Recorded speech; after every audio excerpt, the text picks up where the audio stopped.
Inyoni zo mu kirere canke zo kw'isi ziri ubwoko butandukanye n'imico itandukanye kandi ziri mu bihugu bitandukanye vyo kw'isi. Inyoni ni zimwe mu biremwa biryoheye ijisho, bifise amaraba atandukanye aryoheye ijisho wohora uraraba. Inyoni zifise n'amajwi atandukanye aryoheye ugutwi, nk'iyo ziriko ziraririmba canke zikina amatavu mu kirere. Inyoni zishobora gusubiramwo amajwi y'abaririmvyi kanaka iyo zabateze ugutwi bariko bararirimba, canke inyoni zishobora gusubiramwo amajwi y'abana bariko bararira. Inyoni ni ikiremwa cabayeho ku musi ugira 5 w'irema, nk'uko biboneka mu gitabo c'Itanguriro ikigabane ca mbere ku murongo wa 20 gushika ku murongo wa 22.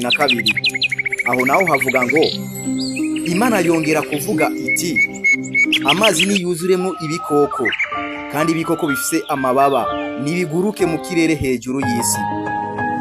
Nuko Imana irema ibikoko binini binini vyo mu mazi.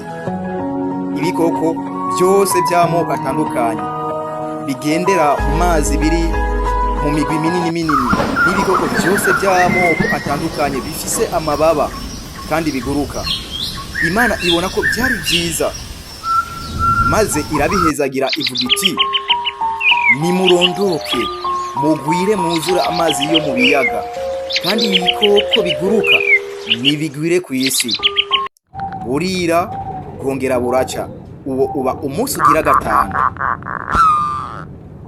Inyoni ni ikiremwa Imana yahaye ubwenge, yongera iyiha ububasha bwo kumenya n'ingene yokwikingira iyo ihuye n'ivyago.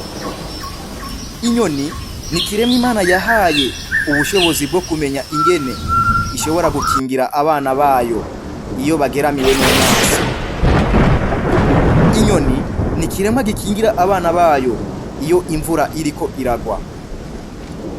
Inyoni ni ikiremwa kitarima canke ngo cimbure, mugabo kibayeho kizi kuronderera abana baco ivyo bafungura.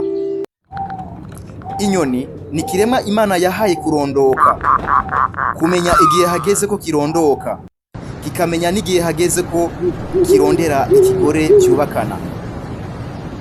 Inyoni ntishobora kurondera ikigore cyayo idafise uburaro. Iyo hageze ko irondera ikigore, ibanza kwisuganya, ikubaka, cyane naho igafashanya n'inyoni mugenzi wayo izoyibera umugore, bigaheza bikabana, bikongera bikubaka inzu bizorondokeramo.